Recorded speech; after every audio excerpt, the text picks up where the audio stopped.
Girl, where you setting up at? Okay, where you setting up at? You need to... Right here. I'm trying to get over... Yeah, I'm trying to get out of the sun, honey, this time. Okay? Give everybody a few minutes to get in here. Okay, so hey, Royals. Listen, I'm down here at the courthouse for Diddy again. Now, this morning, we had a fiasco in the courtroom. This lady went off, and they had to actually drag her out of there. In fact, this was the same lady that got into it with YouTuber Donat the other day about Gene Deal. So she was sitting right beside me, and I knew she was about to show out when she all of a sudden said, you know, I don't have time to be here. I have an appointment. So anyway, she gets up, and she goes off, and she starts saying that you guys are basically... Let me make sure this is turned up enough. Okay, so anyway, hey everybody, hey Royals. Okay, so listen, we had a fiasco this morning. The same lady that got into it a few days ago with Donat over Gene Deal, she was sitting next to me in the courtroom. And I knew she was about to go off because she was like, I don't have time to be here. I have an appointment. And she was talking under her breath. And then all of a sudden she just stood up and she goes towards the door and she goes off on one of the guards telling him that he's racist, saying, y'all sitting up here laughing at this black man's legacy and this ain't right. And then they had to grab her. Like she's pulling on the door, tugging on him. She's like, get your gun out, pull out your gun. She was showing out. It was absolutely crazy, okay? So anyway, they ended up taking her out of there. And they almost didn't let her in the first place because apparently she started a commotion the other day and they had to kick her out then. So I don't even know why they let her back in. But so today we had the security guard from the Intercontinental Hotel. Now, if you remember, Israel, the guy's name was Israel, I forget his name, but it was Israel something. He already testified like a week or so ago. Well, today they had Mr. Garcia, who's another security guard who worked at the Intercontinental. Now, this guy is the one who supposedly had the conversations with Diddy about getting rid of the videotape about Cassie, okay? He said that he was offered $100,000, so he split the money. Now, he spoke to his boss. He actually he divvied the money up. He said that he kept $30,000 for himself.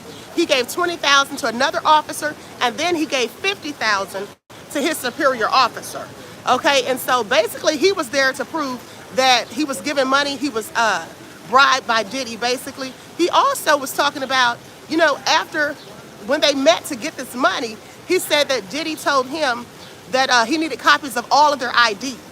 Now, why do you think Diddy needed copies of all of their IDs? Just for insurance purposes, okay? In case anybody ran their mouth, because he said Diddy told him we all need to make sure we're on the same page.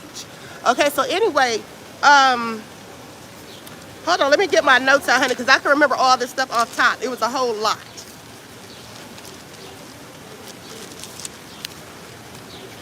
Okay, so now here's the thing. This guy was 33. He's 33 years old. He said he worked 13 years as private security for a company called Securitas. And he worked there between 2011 to 2025. The day he came in, which was I think it was March the 6th of 2025, when Diddy had the incident with Cassie, he said he was informed of a domestic dispute. Now, he was subpoenaed to come in and testify today. Yesterday, he actually got on the stand and said that he didn't want to testify because he didn't want to incriminate himself. So they gave him immunity. They said that he was granted immunity under the premise that he tell the whole truth and he can't, you know, perjure himself, you know, and if he's committed any other crimes, that has nothing to do with the immunity he's been given, right? So anyway, he said that it was Israel Flores, that's the guy's name, the other security officer who already testified. Okay, so he said the money was divvied up between he himself, Israel Flores, and then his boss. And he said when he came in that day, there was an incident report about what happened between Diddy and Cassie. He says then later when he checked, that whole incident report was completely gone, okay? And he said that Mr. Combs, he said, here's the thing. Remember Diddy's chief of staff, Courtroom, whom I told you all she was a co-conspirator and that she likely was going to flip on Diddy because she's not sitting next to him? So he says that Courtroom called him Now, she first called the hotel, and then she ended up calling his personal number. He said he got really nervous because he's thinking, how did this lady get my personal number? You know, and he was at home. So anyway, she called him, and then she put Diddy on the phone. When she put Diddy on the phone, the man says that Diddy was stuttering, sounded really nervous, and was talking really quick. And then he said Diddy basically was telling him that he gotten into an incident and that he needed to sit down and have a meeting with them because this video could ruin his career. Okay, so the incident happened at room 602. He requested a meeting about the incident between Diddy and his female guest. Now he says Christina Courtroom was the one who always made the phone calls to him, and then she would put Diddy on the phone. And Diddy spoke to him, telling him that he was concerned about a thumb drive, okay, with the footage on there. Christina called him at home on his personal phone, and he was very nervous. She gave the phone to Diddy. Diddy said, you sound like a nice guy.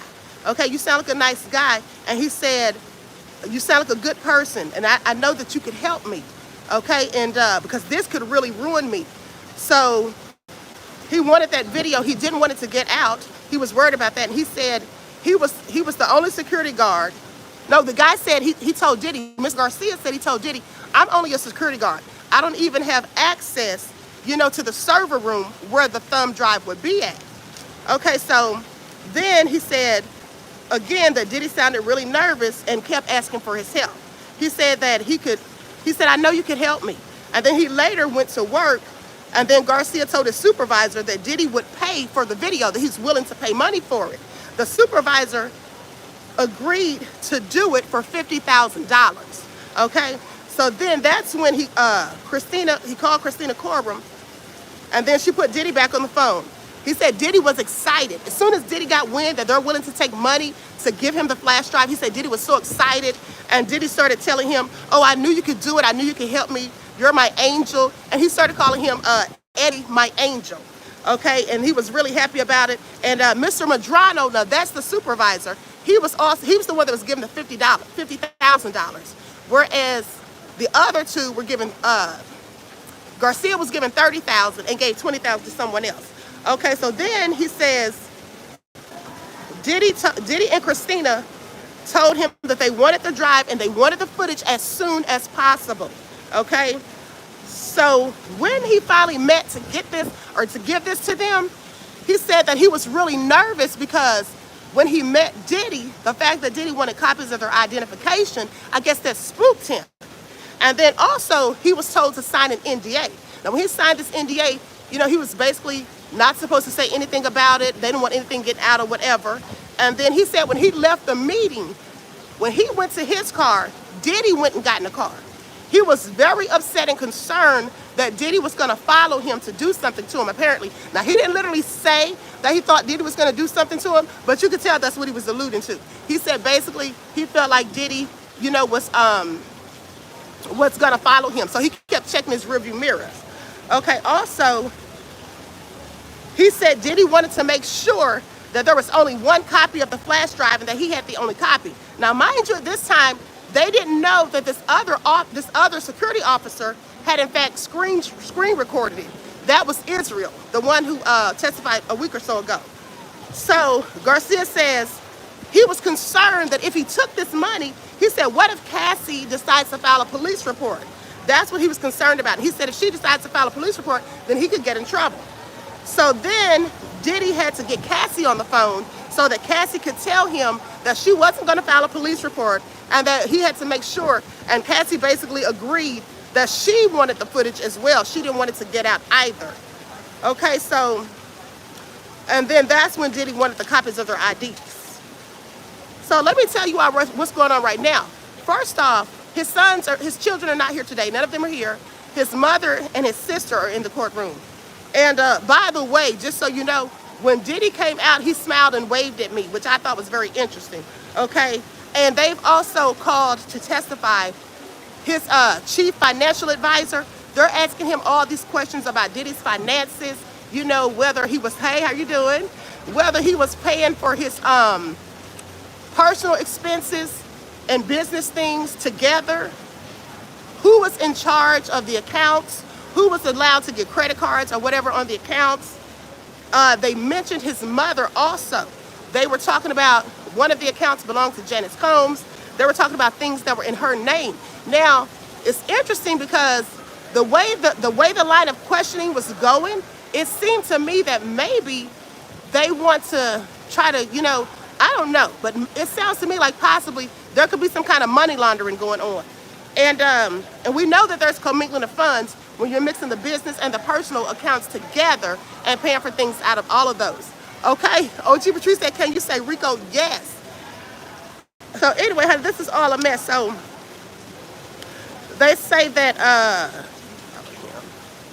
yeah, and so he said that he thought Diddy was following him. When he left out of the building and he was going to the car, he literally thought Diddy was following behind him. He was clearly spooked.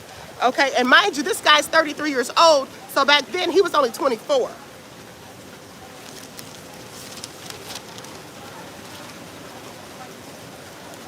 So he says it was Easter when Diddy called him again. Okay, and Diddy told him how happy he was about getting the USB flash drive. And right after all of this was said, they called a sidebar. So, now he says he didn't see that video again until 2024. And that's when it was released by CNN. Of course, he had no idea where the video came from because as far as he knew, there had only been one copy.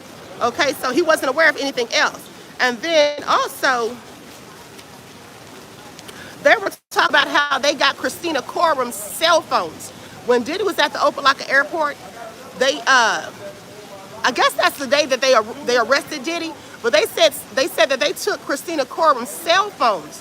And in her cell phones, there was information about how she had, she was talking about the transaction with the money for the flash drive in her cell phone records, okay? So they had the text messages or whatever. They also saw that she had Garcia, the security officer, had his name in the cell phone under Eddie My Angel, what Diddy had been calling him.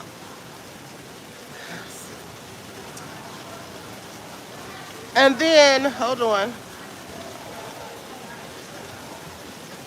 And then another thing was the guy said that attorney Steele, Brian Steele, asked him, he said, did you get a good vibe from Diddy? Did he seem like he was a good person because he must have seemed like a good person to you because you reached out to him 2 years later. Now, mind you, this is the same security guard who went to meet Diddy to make the exchange with the money in the flash drive, who said he thought Diddy was following him and he was scared. Brian asked him, did he get a good vibe from Diddy? I'm like, of course not if he was worried about, Diddy doing something to him and thought Diddy was following him. But nonetheless, he said you had to have thought you had a good vibe from him for you to ask him for a job 2 years later because he wanted Diddy to hire him for security, which he didn't. But anyway, he said he just knew that he was an extremely well-known figure. Okay, so he signed an agreement after he took the money. Now, the recipient provided prior written notice to the company to enable the company to seek a protective order or otherwise prevent disclosures. And I guess this was the security company. And they asked him, did he tell law enforcement about the exchange, about the money and the flash drive being exchanged? He said no, not until 2024 when he met and spoke with the feds. He didn't say anything about it at all in 2016. Now, here's something interesting. There's supposedly some text messages that are going to be shown in court today. I think it's going to be from Diddy and D-Rock.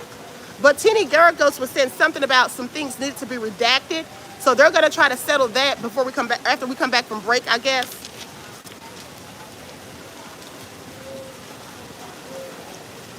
They also took Christina Courtroom's suitcase too. They took a laptop that was in her suitcase. Now, the guy who is Diddy's chief financial advisor or chief financial officer was Derek Ferguson. He says that he was subpoenaed also.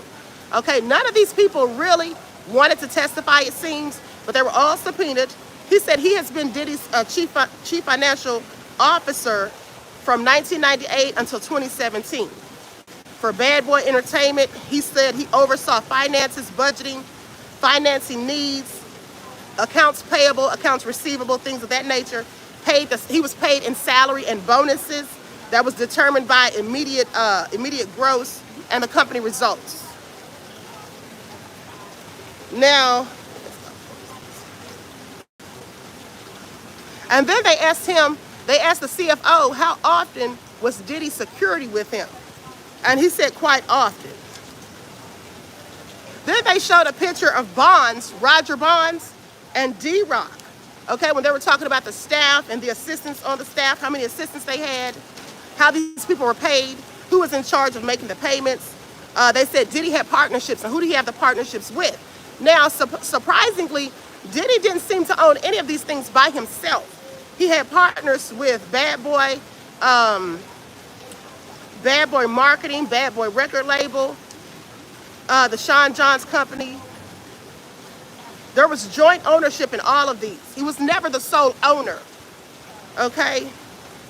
And then the CFO said that overall the companies were very profitable.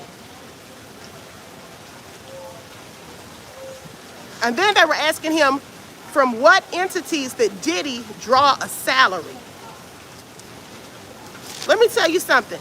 It sounded to me like we already know the commingling of funds, but I don't know, the way they're prying into his financial records and asking all these questions, they subpoenaed the CFO, it just sounds, and then they mentioned Janice Combs, and here's the thing. They say that Janice Combs, now somebody inside told me that Janice Combs has hired an attorney, and her attorney is Mark Garagos. Okay, so I'm wondering, remember I did that video maybe a year ago, and I said I wonder if they would try to hit her with money laundering or something. So they asked if Diddy paid for business personal expenses with the business accounts, and the answer was yes, he did sometimes actually. Okay, so y'all, it's a whole lot. Now let me tell you guys, when I was going to do the live last night, I wanted to tell you all about the lady Mia that testified on yesterday. Now, she basically, you know, they're reporting that she was humiliated on the stand and all of this. But the bottom line is she was saying a lot of crazy things. Okay, a lot of things that she was saying didn't make any sense. It seemed like she was doing a whole lot of gaslighting, in my opinion. I'm not saying she's lying, but it sounded like she was telling a whole lot of lies. Okay? It just sounded like she was telling a whole lot of lies. And you know, that's the lady that wanted to be anonymous because Mia is a pseudonym. But when I saw her, I knew exactly who she was, okay? They wanted cash receipts. They wanted to know what cash receipts and forms were handled by, if the cash receipts and forms were handled by the artists or their managers. Cash advances, they wanted to know how those were paid if the people had when they were traveling, cash advances used for those traveling with no cards. Okay, so they said any of the artists or the managers who were traveling, if they didn't have credit cards or whatever, then they would be paid in cash advances. The finance department has kept the receipts, and so they're probably going to want to see those when we come back because this is where they're going to finish the direct, and then they're going to have the cross-examination. They had to make sure the expenses were aligned. And then they started talking about real estate taxes and payments and Diddy's properties. They wanted to know about Diddy's properties, the taxes and payments and all of that, and if there was any financial support provided to family and friends, and which the CFO said there absolutely was. And then they wanted to know, did that money come from the business or the personal? Now, he did say it came from the personal. So anyway, you guys, it's a lot going on. I think Diddy is really in some trouble. I think he really, really needs to, he probably should have taken the plea deal. He probably should have taken the plea deal because here's the thing. I heard today that the first plea deal they offered him was for 15 years. Okay, that's what they were saying today. The first plea deal was 15 years. I don't know what the second one was that they offered right before the trial, but the fact that he turned down 2 plea deals leads me to believe that if he's found guilty, which likely he will be because they definitely have a RICO as far as I can see, he'll probably get the maximum sentence. Okay, that's what it's looking like. They want that money, says Bookhurst, D.C. Oh, wow, I wondered about that. Shout out to the Royals. I know that's right. Hey, that Crazy Beach Aries. So So listen, I love you guys. I really missed y'all last night because I couldn't go live again. I had a poor Wi-Fi connection at the place where I'm staying, and I actually left my darn Ethernet cord at home. I didn't know I was going to need it. Please explain how it's a one-man RICO. Well, Jamal, here's why, beloved. Because all of the co-conspirators who were involved in the RICO, who were doing illegal things, those people have all gotten immunity to testify against Diddy. So that's why it's a one-man RICO. They've all agreed. How you doing? They've all agreed to testify. So that's what it is. And so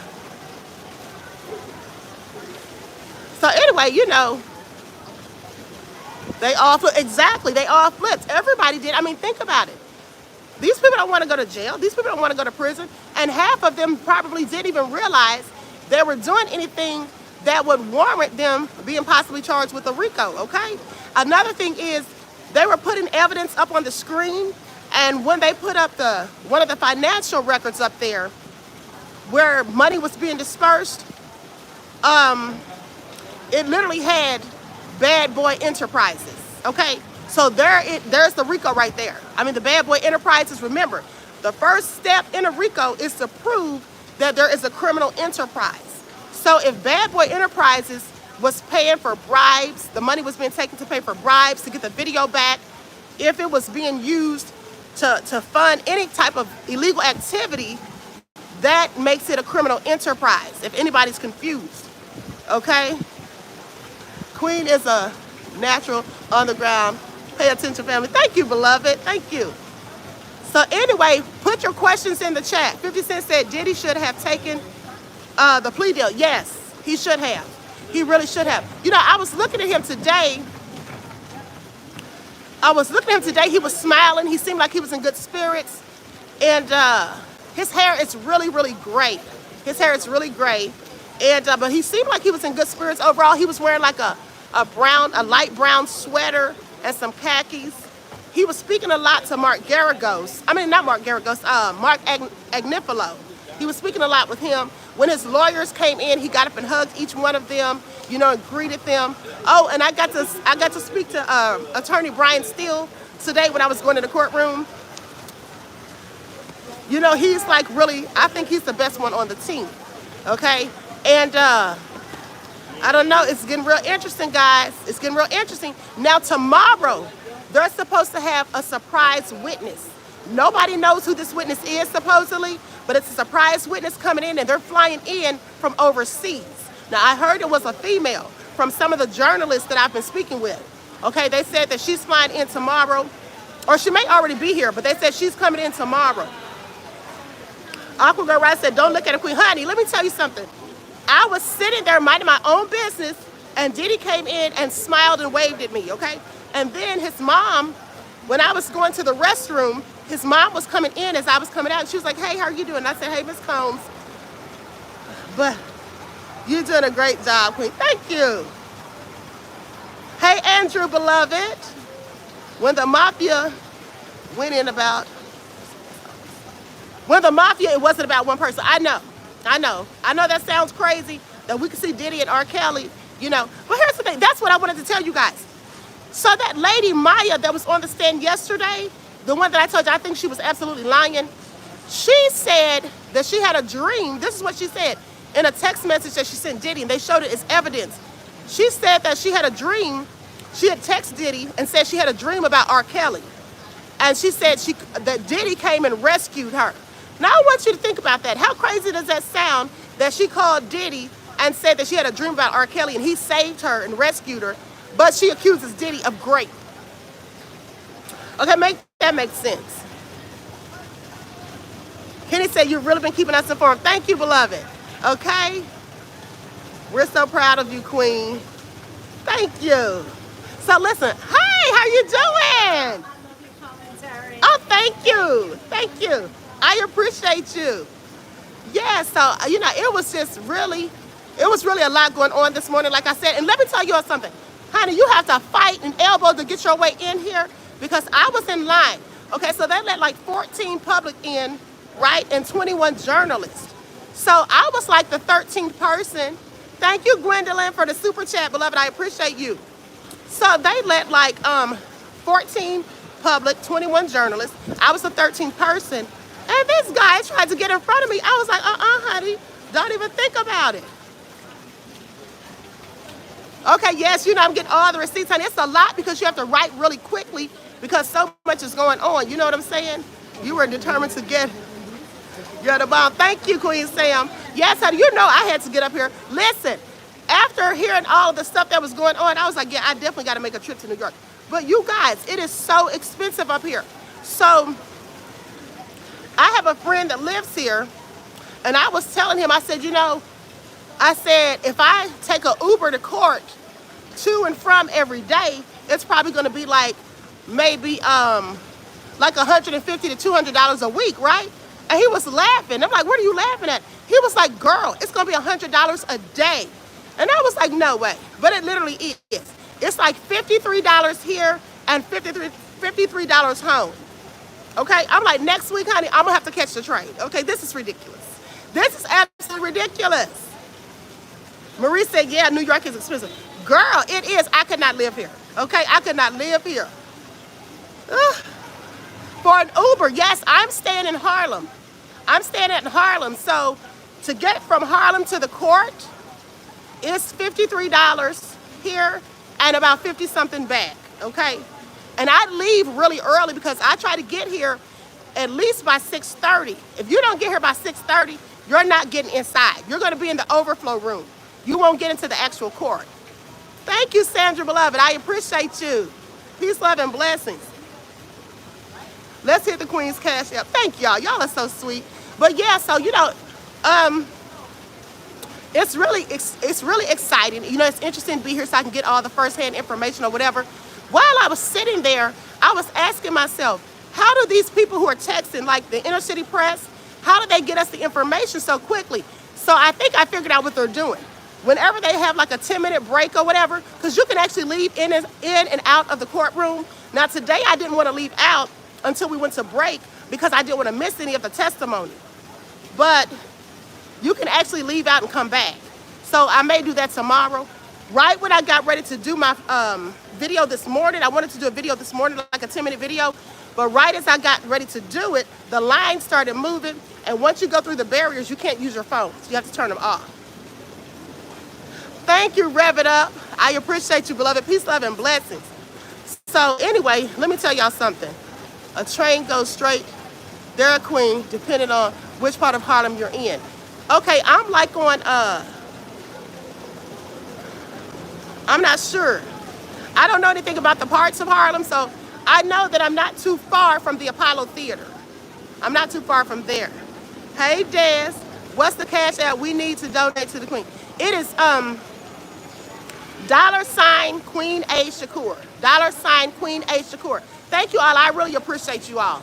And so, you know, another thing I did is I left my darn computer cord at home, so I'm going to get another one of those later when I leave here. Okay? Don't tell us Wig 3 is listening. Y'all are something else.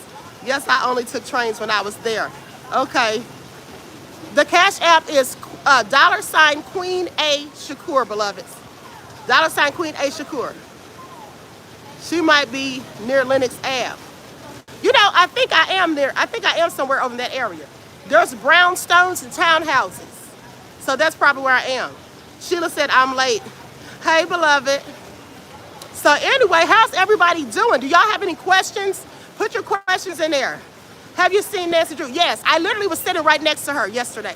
I literally was sitting right next to her. And the A train is more express and you will get there quickly. Okay, thank you. This is all good information. Are you near the Red Rooster restaurant? I haven't seen that. Is that in Harlem? Where is that at? $2 million brownstones. Yes, that's where I'm at, over in that area. Okay. Lenox Ave is near. Okay. All right. So anyway, when we get back in here, like I said, the chief financial officer, he's going to still be testifying. I'm really interested to find out why Miss Janice Combs has hired Mark Garagos. Like I said, that really makes me think that they're going to try to talk about some money laundering or something. Did you fly there in a private? I wish I could have flown here in a private jet, honey. If I could afford a private jet, I wouldn't need cash apps and donations, okay? Please pay attention, okay? Red Rooster is in Harlem, Queen. I have to meet you. Okay, I'll try to find it. I'm doing well. Hey, Trayvon. Somebody was saying Oprah was there. I haven't seen Oprah. I haven't seen Oprah. Okay? Queen got her power red, okay? Queen, you're definitely the GOAT of Screw Tooth. Thank you. How about Diddy's look all over? Okay, so like I said, Diddy was wearing a light brown sweater. He had like a white button-down shirt underneath, and he was wearing khakis. And, you know, like I said, he's really great. His hair is really, really great all over. And remember how we were clowning the artists in the court who were doing the sketches and stuff? There's actually 3 of them. Because I saw this lady, she was doing a really good job, and I'm like, wait a minute, that's not the art that I've been seeing on the news and in the articles. But then I realized there's 3 different ones. Okay, so was he wearing his glasses? Oh, yes. Now, he put his glasses on before the jury came in. Right before the jury came in, that's when he put on his glasses. Others think they are afraid of Diddy. They're about to snitch. I think he will be pardoned. I think he will be pardoned. You all think so? You all think Trump's going to pardon him? When you doing the damn thing. Thank you. Oprah, I'm on fire. Yeah, I haven't seen any Oprah, honey. Now listen, if Oprah showed up, I would definitely know, because we know all the reporters would go flocking to get pictures and stuff. This morning, I saw Mark Agnifilo coming in. I saw the black attorney, Xavier Donaldson. He is really tall. He looks like he's about 6'7". He looked really tall to me. Shoshana said, no pardon. I don't think so. Trump won't do it. No, I don't think so.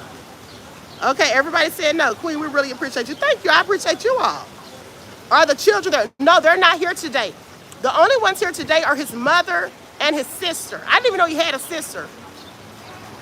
You made a good point about the prosecutor being Comey's daughter. Right. Now, see, if Trump did give him a pardon, I would think that that would be absolutely why, because we know Trump is very vindictive. We know that he loves to get revenge, and he would just, we know he would just love to do something like that, but I hope not, okay? That's the last thing we need. Remember to smash the like. Yes, make sure you all like the video. Trump didn't rule out. Right, he didn't rule it out, okay? He didn't rule it out, but we don't know. Yeah, they said the lady was his sister. They said that was his mom and his sister. 50 Cent is talking to Trump to talk about a pardon. That's his cousin. Janice is Diddy's aunt. Why do people keep saying this woman is his aunt? That is his mother. Why does everybody think this woman's his aunt? Yes, he has a younger sister. Yeah, she kind of looks like him. She's more, a little bit lighter. She's like caramel complected or whatever. I don't think that he would. He doesn't like people going after his kids. Right. Trump is in the pardoning mood. Yeah, Janice is his mother. That's absolutely how you doing. That's absolutely his mother. But so anyway, listen, I'm gonna go live again, you guys. I need to go get me something to eat. Okay? I haven't had a bite to eat all day. And yesterday I was here for the whole time and didn't get anything to eat. So I'm gonna grab me something to eat in a minute, but I'm gonna be back out here as soon as court ends. I'm gonna do another live with, give you all the final information before I go home, okay? Get the birth certificate.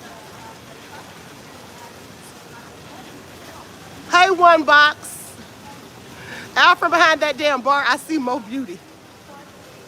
Y'all are something else. Okay, y'all know I'm still a little sick. Look, can't you tell by my eyes? My friend looked at my eyes and said, you are sick. Yes, and listen. I literally felt like I was going to pass out yesterday, you guys. I come to find out I was dehydrated. So I had to go home and drink a bunch of coconut milk to get my electrolytes back, in order. Thank you, absolutely, beloved. I will stay hydrated. Okay, I'm trying to eat, y'all, but I had to come run out here because I said, listen, I already did my Royals dirty because I didn't do a video this morning like I promised them. Okay, but in the morning, I'm going to get here even earlier in the morning because Today, I was the 13th person, so I barely made it because there's only 14 people. Otherwise, I'd have been in the overflow room. And in the overflow room, all you do is you see the people on a projector, like on a screen. You know, you don't get to see them actually in person. I'm feeling a little bit better. You know, actually, I'm feeling a lot better compared to last week, but still, you know, a little tired. Yes, yes, Mia was a white woman, yes. Why partner murderer? We have freedom fighters need to be free. This is all true, Jamal. I absolutely agree with you, beloved. Okay, because I write letters to parole boards for these freedom fighters every time they go up for parole. Who was thrown out of court? The lady, Ladybug, listen. Who was thrown out? If you go look at the video that I showed you all, where this woman was arguing with Donuts, the YouTuber who got into it with Gene Deal. That's the lady that got thrown out. When I got in court and she came and sat next to me, I knew it was going to be some drama. For some reason, I felt it in my spirit. She's sitting there talking to herself. She's going on a whole rant. And then she gets up and she says, I don't have time for this. I got an appointment. And I'm thinking, lady, if you had an appointment, why did you stand in that long line and then waste your time coming in here? I didn't say that, but that's what I'm thinking. And like I said, she got up, goes towards the door. She was already mad at one of the security people because he told her to be quiet because she kept talking out loud. You can't talk in the federal court once the trial starts. But if this is before the trial actually started, but nonetheless, she was talking too loud. And so he said something to her, and he was like, one more thing, and you're going to be out of here. He said, I'm not having it with you today. He said, be quiet. You're not at home. You're in a federal court. He was going in. So when she got up and went to that door, the first thing she did was attack him. She started telling him he was a racist. She said, pull out your gun, pull out your gun. Y'all laughing at this black man's legacy, and it ain't nice, it ain't good. And then she starts calling Diddy. She's like, Diddy, they laughing at you in all the courtrooms. They laughing at you about your legacy, and it's not nice. And Diddy was turned around looking, and he was like nodding his head. It was a fiasco, honey. I'm like, what did I just step into? She wanted to go viral. She may have, honey. But I thought she was going to be arrested because she was really carrying on. And when they grabbed her, they were trying to drag her out of there. There was a black security officer, and he was trying to be nice. He grabbed her. He put his arm around her. He said, come on, just come on. And she was still acting a fool. And she said, I would tell you to grab these NUTSs if I had them. I mean, she was really showing out. It was all crazy. Okay? Did she have on a jean jacket? I don't remember. She was wearing a brown hat and some big combat boots. I knew she was crazy when I saw how big those damn boots were because they looked like they were size 10 for men, not women. Panther Strikes at Queen, you're right in the middle of it. Yes, absolutely, okay? So anyway, honey, it was all a hot mess. But listen, I love you all. I'm going to run so I can get me something to eat. Says, don't forget you need lunch. Exactly. Yes, I have a few minutes left because we're supposed to be back. They're supposed to start back at 1:15. So I'm going to go to the cafeteria and get me a salad or something, like some pasta salad maybe. A combat boot bus doing it. Yes, that's what she had on, some big ass combat boots. I mean, they were huge. Well, I don't know if it's going to be on YouTube because it was actually in the court. And, you know, you can't record in there. You can't bring phones in. See, when you come in, you have to take off your shoes and everything. And then you have to turn in all of your electronics, okay? You have to turn in your electronics, and then they give you like a coin. So when you come pick them up, you just give them the coin and they give you your things back, okay? Are you going to eat at the courthouse? Yeah, I don't have a choice.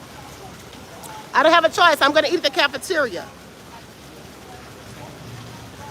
I know, right? Jamal said, why do these females think they can beat somebody up, okay? That sounds going to cost $50. I hope not.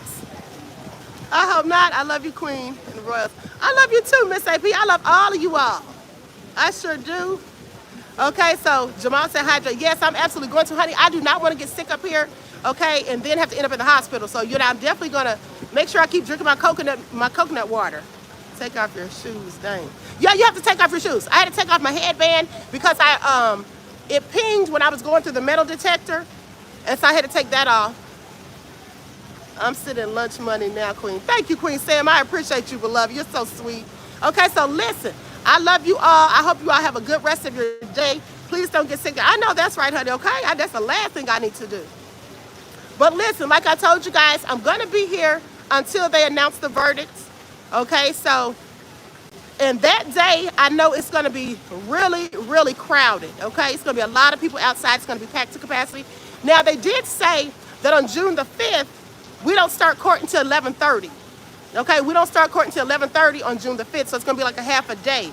And then on Juneteenth, or the day after Juneteenth, I think we start late that day too.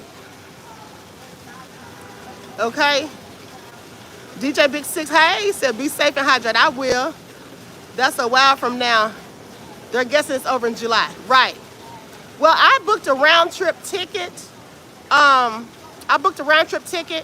And I got my ticket to go back July the 2nd because the judge says he wants it over before July the 4th. So I bought my ticket to go back on July the 2nd, but at the end of the day, I can always change it for free. It's hot as hell. It was cool out here this morning. I wish I had brought my darn jacket because I was freezing out here this morning. And it's really cold inside the courtroom too. Okay, so listen. Like I said, you guys, I'm not knowing what's going to happen when I go back in here. I can't wait to hear what the chief financial advisor chief financial officer has to say. And I'm wondering if they're really going to have a lot of questions for him under cross-examination. I don't really think so, because he was just basically giving factual information about the finances of the company, the inner workings, the business accounts versus the personal accounts, how people were paid and how the money was dispersed and all of that. But so they're going to finish that up later. Tasty Cakes, I love your commentary. Thank you, beloved. Okay, it's raining here. It's raining April. It's not supposed to rain here, I think, for maybe a couple of days. Queen got that insurance. Okay, so listen, I'm about to get out of here, you guys. I love you all to life. Enjoy the rest of this beautiful day. Don't forget to like the video. Double check to make sure you're still subscribed, because you know there be unsubscribing people on a regular. And with that all being said, I love you all to life. Each one teach one. That's how we grow and thrive. Do something productive, constructive, but never destructive. And always remember, beloveds, to keep the Most High first in your lives. Peace. I'll talk to you all soon.